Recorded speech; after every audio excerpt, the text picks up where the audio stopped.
Well, hello, Breakfast Club. Uh, the Surgeon General does not advise drinking with your breakfast. But fortunately, it's almost bedtime here. There's been some really interesting videos that have come out in the past few days on the Breakfast Club. I wanted to pick up on Wayne and Paul videos and ZZ Giant Awake Josh's video about being remembered. How do I want to be remembered? And it's not something I've necessarily given a huge amount of thought to, mostly because I'm not sure I particularly expect to be. I don't think I'm going to be doing anything massively important in the world. Sure, I'll impact the people near and dear to me and to whom I'm near and dear, but they will age and grow old. And beyond that, people move into your life, move out of your life. I suppose perhaps what concerns me a bit more is whether I will have done as much with my life as I could have done.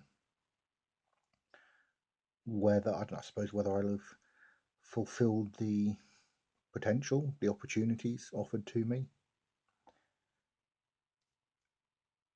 I know I've been looking on LinkedIn at the people I went to university with, and there's a lot of my former peers who are doing some really remarkable things. I do wonder if I should be doing something slightly more impressive with my life or worthwhile or something. Who knows? I'm enjoying it for the most part at the moment. For the most part.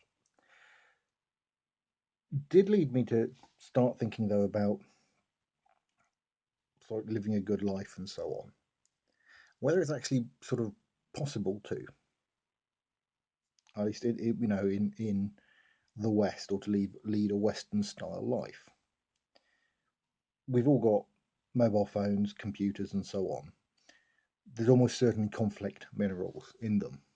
Coltan, I think, is one of the big ones for tantalum, where the people who are mining the minerals are in, well, unfree conditions.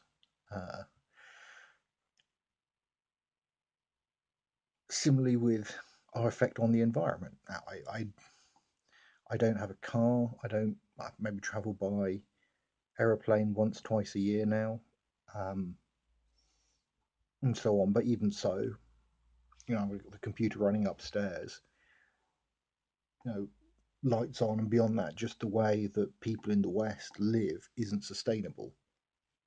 If everybody, um, if everybody lived to the same way, and the question is how would we go about changing that? I suppose is part of it.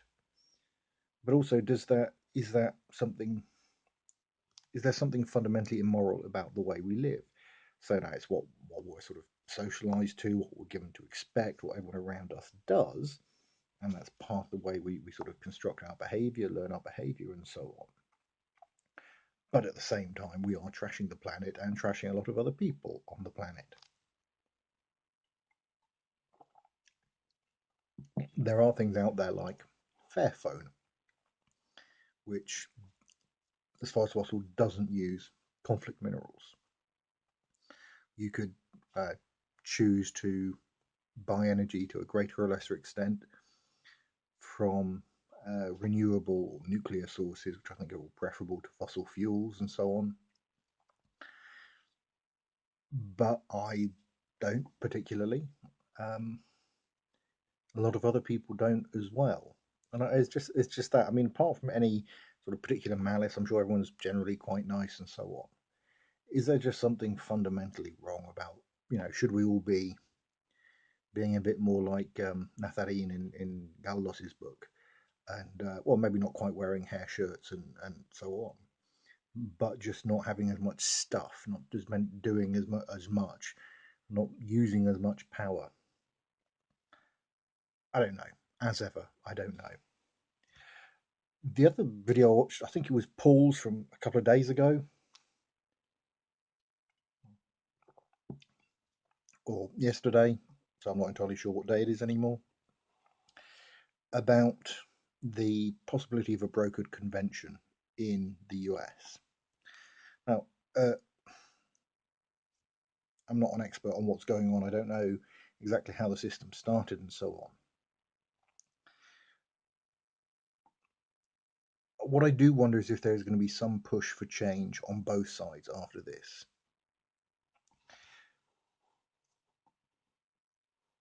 And in two ways. One, to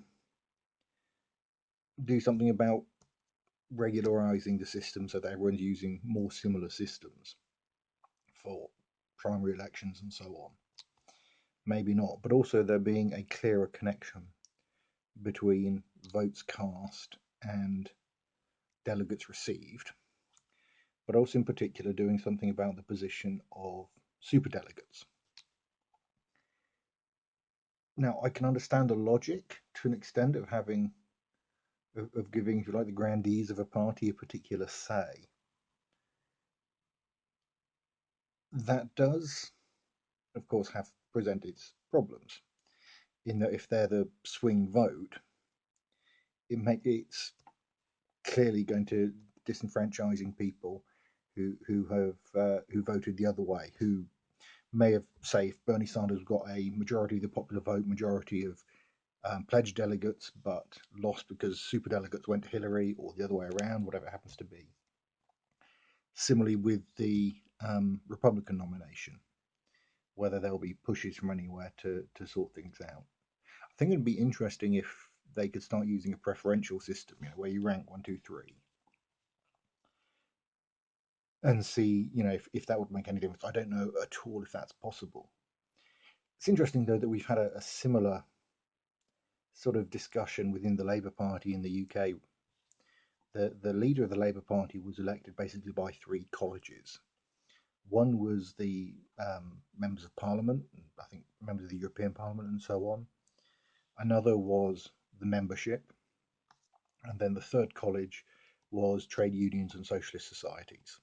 So you did actually have this quite strange situation where you could have multiple votes. So the election before last, I voted as a Labour Party member and as a trade union member. And you can end up with multiple votes. That's gone now, and it's just one college, and it's now sort of becoming a member of the party to vote, or of an affiliated union or socialist society. You can join, or you can register as a supporter for £3. So I think that's about $5, €4, something like that. So pretty cheap. The result has been Jeremy Corbyn has been elected with, I'm not a fan of Jeremy's, but he has got clearly support amongst the ordinary membership of the party. And I do wonder what would have happened if, say, under the old system, Jeremy had won a clear mandate amongst the lay, the ordinary membership, maybe amongst unions and so on, but effectively lost because of votes from MPs and so on.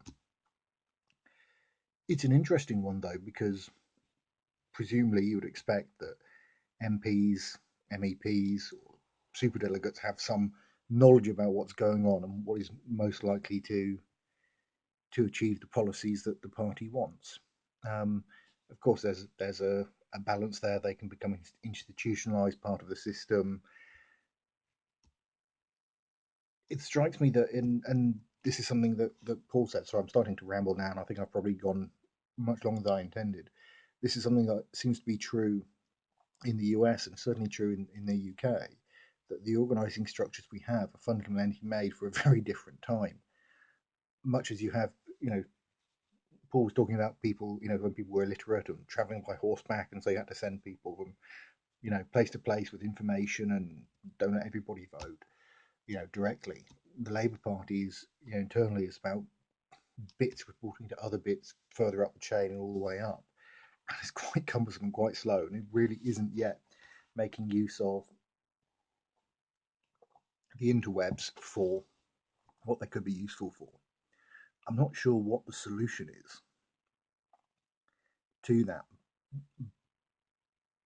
maybe I do wonder. I mean, you have the political systems both in the UK and the US make it hard for small parties to or new parties to emerge. I do wonder if it would be better if we had more parties. The Labour Party at the moment seems to be not just a broad church, but an impossibly broad church. Who knows? Anyway, that's been a bit of a ramble on lots of topics. I'm Landon Cole. I will see you next time.